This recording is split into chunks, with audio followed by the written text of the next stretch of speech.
Hi, everyone. Welcome to the At Mom podcast. I'm Lauren Rose, and today we're talking to Jasy Yin. Originally from China, but having lived in Vietnam, Jasy endured poverty with her family upon arrival in California. Also, having survived trauma and escaped the Vietnamese communist regime as one of the boat people, she strived to succeed. She became a prominent keynote speaker, real estate investor, and women's nurse practitioner, embodying resilience and empowerment. Jasy's journey is a testament to overcoming adversity, which motivated her to serve as a source of strength for women. As a believer in Christ, she has followed his command to love one another. Jasy's passion lies in promoting women's autonomy and financial freedom, particularly by encouraging entrepreneurship in real estate. Jasy firmly believes that empowering women in this field opens doors to building wealth, thereby encouraging self reliance and building a secure financial future. Through impactful speeches and an unwavering commitment to helping women, she inspires them to tap into their inner strength, urging them to break barriers and achieve success both personally and professionally. Thank you for coming on, JC. Thank you so much, Lauren, for having me. So let's talk a little bit about your chronic pain first. Kind of what is it? How long have you dealt with it? Things like that. Yes, sure. I have this arthritis. It's called palindromic. It's not a very popular form of arthritis, palindromic. It's almost like a pre-form of rheumatoid arthritis. So I had this since 30 years old. I'm 51 now. So since 30, I noticed I have these joint pain, but not quite sure what they are. They sporadic. They come whenever they want to come. But when they do come, it lasts for like 1, 2, or 3 days. I would have swelling, redness to different joints, a lot of hands and feet and my knees, sometimes my shoulders. So it got worse over the years. Started at 30, got it over the years, worsened over the years. And I noticed that when it does come now for the maybe last 5 years, it stays longer Mhm. and it's more painful. So when I do have these pain, I would either take Tylenol or Motrin or the heating pad or Salonpas that I would use also. Um, but the other thing, the very weird thing is when I do have these pain, when it gets really bad, I would have this fatigue come over me. I can compare this fatigue with like when I was pregnant the first 3 months. Mhm. That fatigueness, couldn't explain it, but I just had to go to sleep. Once I sleep for a day, I would be okay the next day. So Mhm. you're a parent also. How old are your kids, and how does the pain and the fatigue affect your ability to parent? Very hard. I have a boy, 12 years old, and a 10-year-old girl. The boy is a lot of work. He's very rebellious, very stubborn. So it takes a lot of work on my part, my husband too. Just him alone takes a lot of work. When I have my joint pain, I don't want to be bothered. And when I'm fatigued, I just, want to be left alone, lie down or something. But parenting is hard. Just in general, parenting is hard. Struggling with the discipline, how to discipline. What is the right way of disciplining him? Is it too harsh? Not too, not enough. Parenting, we have to take away the punishment. We have to take away his electronic. That's what he likes. He likes Yeah. electronics. So we take away his electronics, take away his playtime with his friends, take away TV time. Um, when I'm really out of it, I need quiet moments. So I would tell him that I need quiet time. So I developed this quiet time where they both cannot talk for like 20 minutes or 30 minutes, just quiet time, no talking.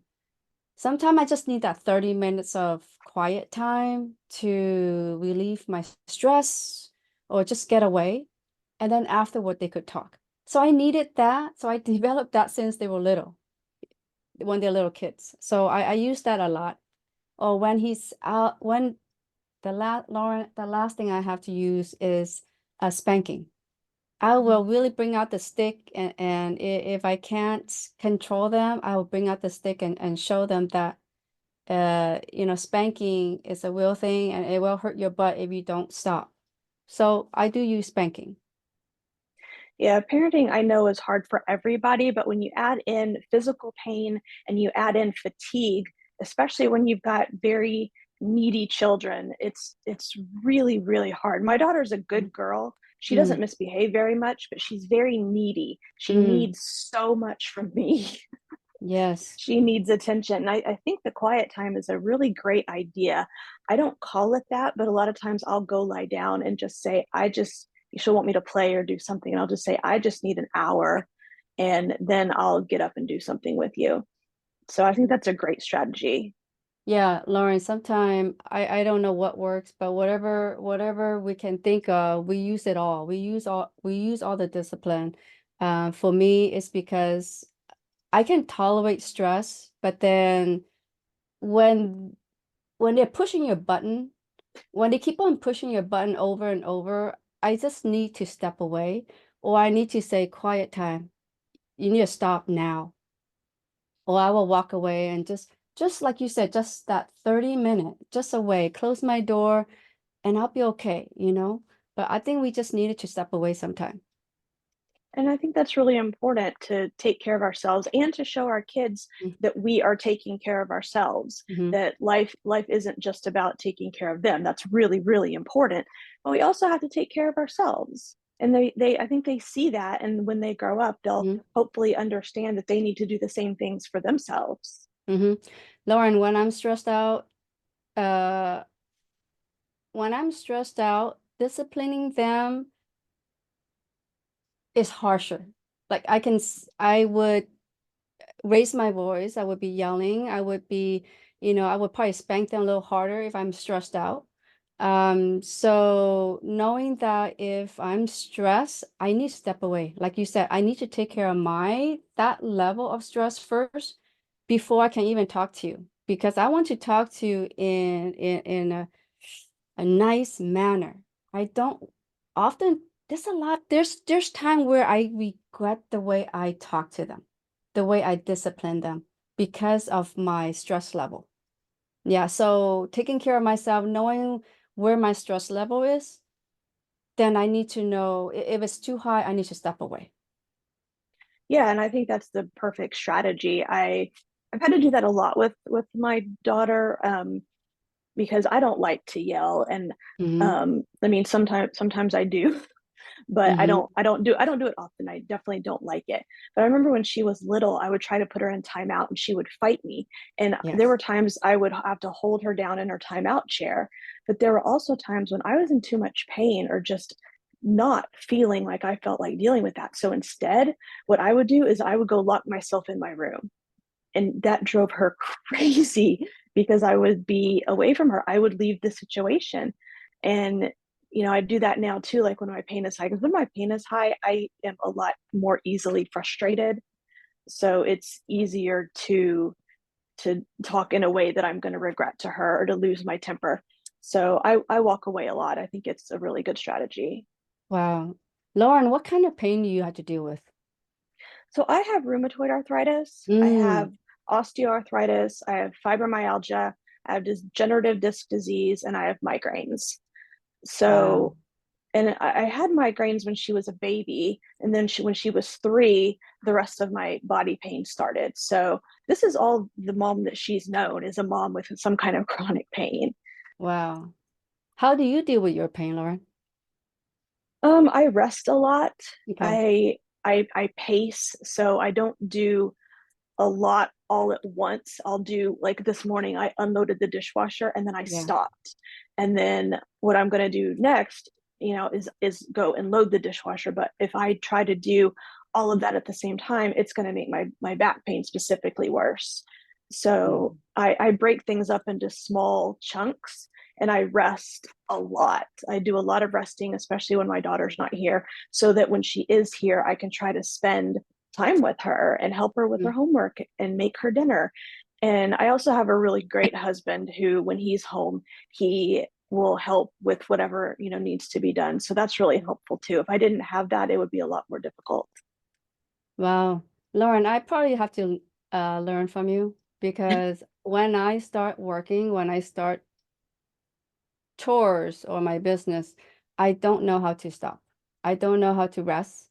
And sometimes it takes my body to tell me, you need to stop now.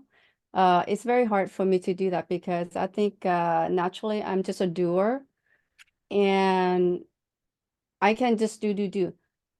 That's why it's very hard for me to sit down and play with them. That's one of my Mhm. issue is have a playtime, sit there for 10 minutes. I can't even sit there for 10 minutes and play with them because my mind would be going off and thinking about, okay, I need to wash the dishes, clean the floor, fold the clothes, wash the clothes. Constantly, my head is constantly going and there's constantly things to do. So I need Yeah. to learn what you're saying to pace myself, do something for half an hour, and then get up 5, 10 minutes, go look outside the window or something, you know. Yeah. Yeah, I had a lady come on and talk, and all she talked about was pacing and how to basically do, like, I don't understand electricity very well, but Mm. basically like a circuit. So you work for a little while and then you rest for a little while and you just kind of do it in a circle. And Oh. if you need to set a timer for yourself for working so that you remember to stop, then you do that. Or if your body is telling you that you need to stop. So for me, like, I stop either after I finish a task usually, or if I'm feeling good, I'll go do something else. But if my body is getting worse, if my pain is getting worse, that's when I stop because I know Hmm. if I don't stop, it's Hmm. just going to get even worse. Yeah, that is so true. I tried that. I at one point I did tell myself I'm gonna set the alarm so that every hour I can get up, maybe 10 minutes, walk around or talk to the kid. Hmm. Uh, that never happened, Lauren. I Oh, gotta get to that habit, but that never happened. yeah, that's a discipline to actually do what the alarm is telling you to do. Yes, yes, yeah. I think my drive is too crazy. Once I sit down and focus on certain things, it's hard for me to get up. I think I have to Yeah. start learning that, Lauren. Yeah, and I encourage you to try to be present with your kids. I know it's Mm. hard sometimes when there's so much to do, but I think it's really, really important, especially when we have pain and we have fatigue or health issues, or like you've got a business, you've got all these things you're doing. So I think just spending quality time with our kids is really important. How have you managed, speaking of your business, how have you managed to start a business while living with chronic pain and fatigue and trying to parent? Like, what Mhm. motivates you to be able to do that? And how's that working?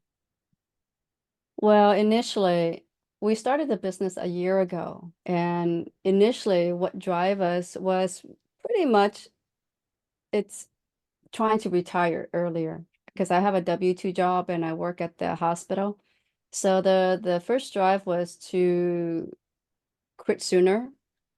I don't have to be there for another 10 years. Retire sooner, travel more, having a beachfront house. All that was coming to my mind. But then, Lauren, once we start going with this business, the daily grind, the little things that we have to do for this, to build this business up, that was the hard part. Mhm. You know, Prior to that, I didn't think, oh, okay, let's just start up this real estate business. It'll be easy. But not knowing ahead of me, every day, little things that we have to put in place for this business to grow. And what there's many points I did wanted to quit. There's many point I did wanted to quit because of my joint pain, my fatigue, the kids, my guilt of not spending enough time with them, just everything, Lauren. There's many times I wanted to quit, but then I have to say the it is the why that keep me motivated every single day, that makes me want to get up and continue this journey is because of God. Lauren, God in my life is very important. Everything what I do, everything I say, it's because of him. So I took on this challenge a year ago. A year ago, I turned 50. When I turned 50, I said, what can I do while I'm living? Everybody gonna die one day anyway. What can I do while I'm living? What can I do for him? Can I make a difference for his people? So that is my why. I want to challenge myself. I want to use my business to help others. So that is my why. So that keeps me going is where I wanted to do something for him before I pass, before, you know, before my time is up.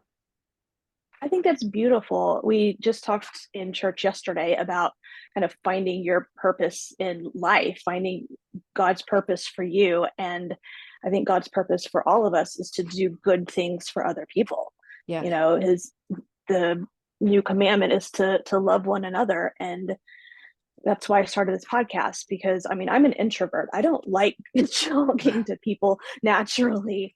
I just like being by myself, but I was trying to find ways to put good into the world that came out of my chronic pain, because I spent Mm, a long time asking God, you know, the why question. Why am I in pain? mm. Why do I have these conditions? Why can't I work a regular job? And I never got the answer that I was looking for, but instead I got a different answer. I got the how question. I got, Mm. how can I use my physical pain to help other people? And that's what I decided that I wanted my purpose to be, that, or at least for now, while I have this pain, that's what I think God is calling me to do, is to help other people. So I think that's Lauren, that beautiful. Lauren, that is so good because we can sit here all day and wonder what is our purpose? What is our purpose? But I think if we start take one step at a time forward and just put it into action, do what is right, what the Bible said, and do what he command of us, like you said, to help others. Whatever you do, you helping others, that is really his command. Like what you're doing right now, Lauren, you don't look like an introvert. You don't sound like an introvert. That's awesome. So you putting action and you putting all this together. So you're doing something for him. I think that's what he want all, from all of us is to be able to put our heart and put into action what we can do for his people. I completely agree. And if you don't know what your purpose is, sometimes it's just looking at what you like to do, what you're good at, what the world needs, um, sometimes what you can make money at, and blending all of those things, and or at least just doing something, just try something, volunteer somewhere, or help with a certain cause that is important to your heart. Whatever God has put on your heart to help people with, that's what you should be helping people with. Absolutely, Lauren. I wasn't a believer until 10 years ago. I was raised by my mother. She was a medium. So Mhm. she called upon spirits, and that's what we believe in for close to 40 years. And she taught us that. And I thought that was a normal way of living, where we call upon spirits, spirit go enter into her body, and she perform.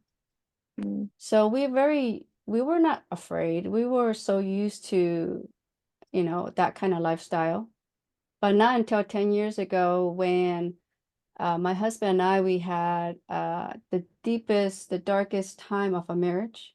Then that's when a friend took me to church. But the weird thing is, Lauren, throughout those 30, 40 years with mom, she always tell us, don't you ever go to church because that's again is what we believe in. So I Mm. believed her because she said that you will get sick if you ever go to church. So we believed her. But then 10 years ago, I didn't care when my a friend say, let's go to church. I totally forgot what mom said in the past. All I wanted to know is I just needed to do something different. Mhm. And my friend took me to church, and ever since, things never the same again, ever since. That's wonderful. I'm so glad that your friend did that for you. Mm-hmm. Yeah. Yeah, she did. Um, but Lauren, 3 years ago, well, actually 10 years ago when I became a believer, I went back to mom and I told her what the Bible said, not to mess with the other side of the world. Mhm. And that was there. My family was there. They did not want to hear me. They did not want to hear me. So I let it be. I let it be, Lauren. And then 3 years ago, when my mom developed terminal colon cancer, for a whole year, I took care of her for a whole year. 6 months into her cancer, I asked her, 6 months into her cancer, the doctor told her there's metastasis to your cancer, to the lung, to the pelvis. I was blunt with her. I told her everything, what the doctor said. I said, let's pray, mom. Let's ask God for help. The first thing my mom said, no. She said, my God is going to help me. So I let that be.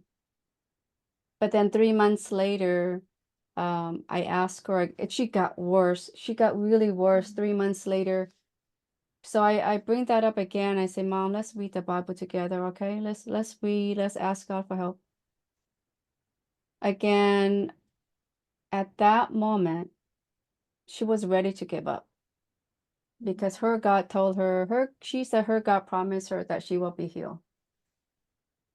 So, but at that moment, she wanted to give up because she was throwing up blood.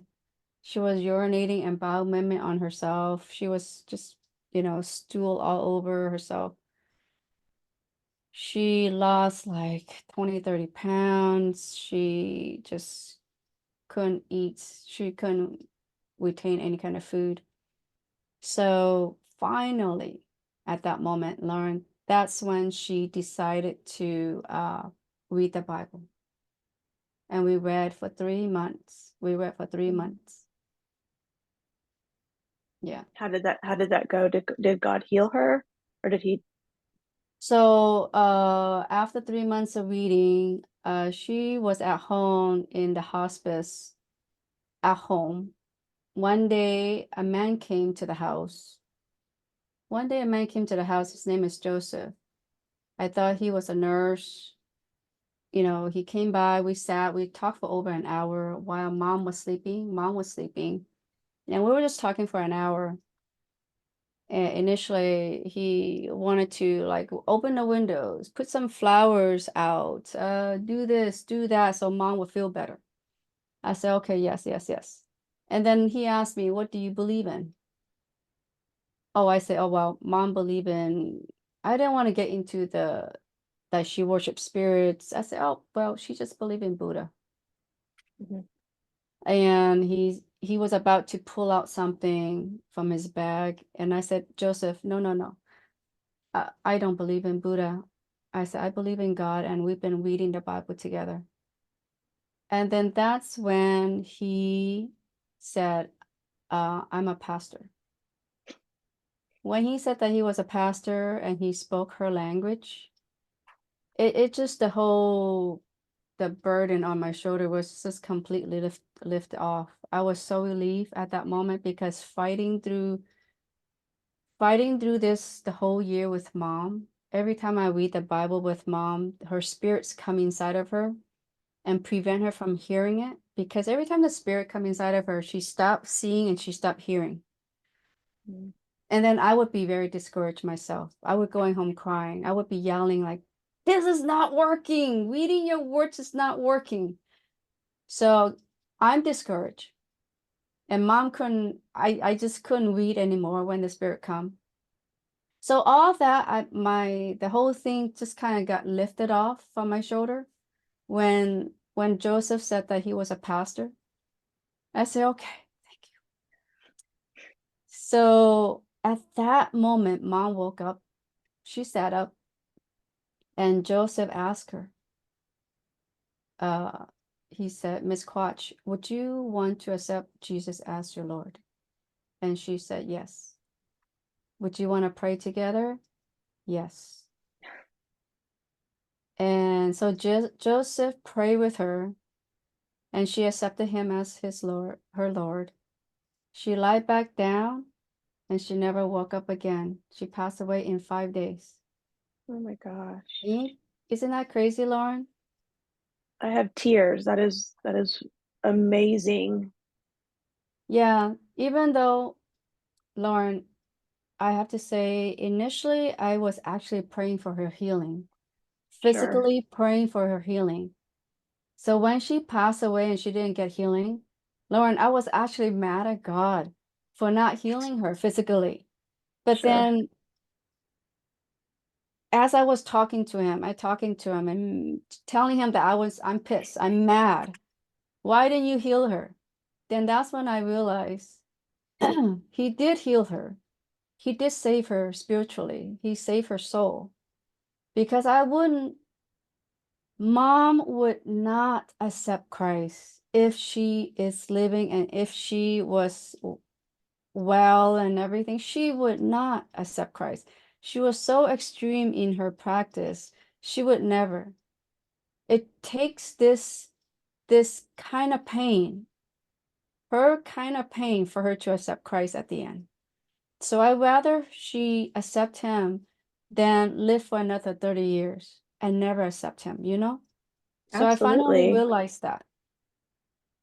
No, and I know that's still hard. I lost my dad a couple of years ago. He was a Christian, so I didn't have to worry about that. Yeah. But I mean, we prayed for his healing too. He had brain tumors and he suffered a lot for 2 years, and we prayed for his healing. God didn't heal him, but um definitely I'm glad that he's healed and he's up in heaven, and I'm absolutely amazed at that story, and I'm so glad that your mom accepted Jesus at that moment.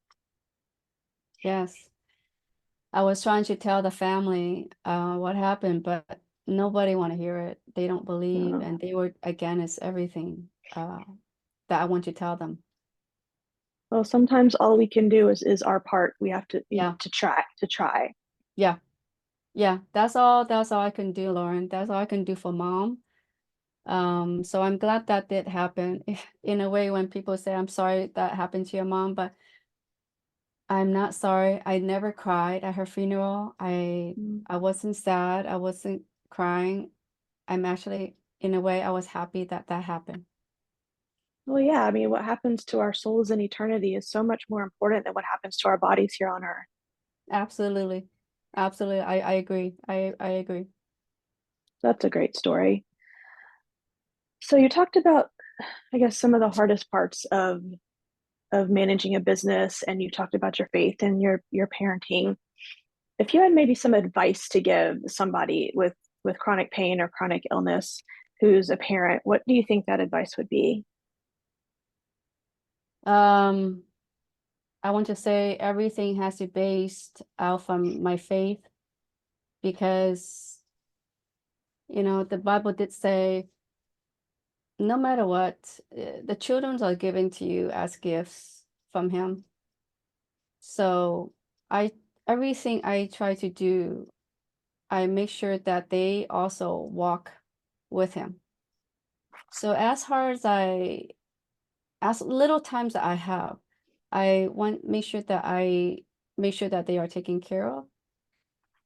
I make sure that they, besides just Sunday church, I make sure that they do have their schooling is a Bible-based school, that they, have that daily walk with Him. At home, we also have our Bible reading, and that is our time together where they talk about themselves, where they talk about their concerns. I feel like life is so busy that we have no time to sit down and talk. You know, they're busy with this, I'm busy with that. Bible time is a time where we sit down and besides reading the Bible, they have a chance to talk about their school, about their friends, about themselves, what their concern is. Like for example, lately the boy is concerned about he's afraid to sleep by himself. Mhm. He likes it when he goes to bed that I would massage him. He always asks for massage. And I take that time of being with him for that 10 or 15-minute massaging him, but using that time to talk to him. Because he's Lauren, like you said, you're introvert. He's an Yeah. introvert. He doesn't like to express himself. So he doesn't like to tell me things. So during that time when I'm massaging him, then that's when I'm asking him questions. That's when I'm communicating with him. He's a little different. He doesn't like to talk during the day. He fights a lot and whines a lot and we battle a lot during the day. But when he's in bed, then that's when Mhm. he'll tell me things. So that's our little time where I would have little time with the girl, the little time with the boy separately. So I would say finding that niche, finding that time that you're able to be together and have them tell you things, you know. Yeah. I love that. I love that you guys spend family time talking about not just the Bible, but what's going on in their lives and things that are Mhm. important to them, because children want to be heard, especially by their Yeah. parents. And I Mhm. like that you spend individual time and that you found the time that works for your kids to Mhm. talk. That, Mhm. some parents try to talk in the car where their kids are trapped, but their kids don't want to talk in the car, Yeah. you know? Yeah. So I found that doing crafts with my daughter is a great time for her to talk to me. We talk about so many things just Mm. unexpectedly when we're sitting there doing diamond painting or painting on canvas or on a paper or something. She'll just talk about anything that's on her mind, and she's good about talking anyway. Yeah. But I she talks a lot about just like big. She asks big questions while we're doing crafts together. So I love doing that with her. Yeah, that's true, Lauren. So kids do like your attention. And when you do that one-to-one time, they will tend to talk to you about things. Where when you in a group, in a family or with other people, they will not tend to tell you things when you're alone together. Yeah, be able to find that time is so valuable. Just like you and your daughter able to do crafts together. Yeah, Yeah, it's great. yeah. Well, thank you very much for coming on. I've cried twice a little bit so far in our conversation. It was wonderful. Where can we find out more about you and your business and what you do? Um, Lauren, first of all, I want to say thank you for giving me that chance to voice out what we believe in. I think telling others about who God is so important, especially in a world that we're living in today. So thank you for that opportunity. For people to find me, I'm on Facebook, I'm on LinkedIn and TikTok. So if they just type in my name, they can find me. Okay, I will find you. I don't have TikTok, but I will find you, and your name will be in the show notes as well as the links that I find, so they'll be able to find you. Yes. Thank you so much, Lauren. Thank you for coming on. I appreciated it. Yes, thank you. Hopefully one day we can talk again. Yeah, that'd be great. Yes. And make sure to subscribe to this podcast so you don't miss any health, parenting, or life advice. For my freebie, 30 ways to relieve pain without taking a pill, go to ithurtstomom.com/tips. If you have comments, suggestions, or want to be on this podcast, email me at ithurtstomom@gmail.com. I wish everybody a blessed and pain-free day. Thank you, Lauren.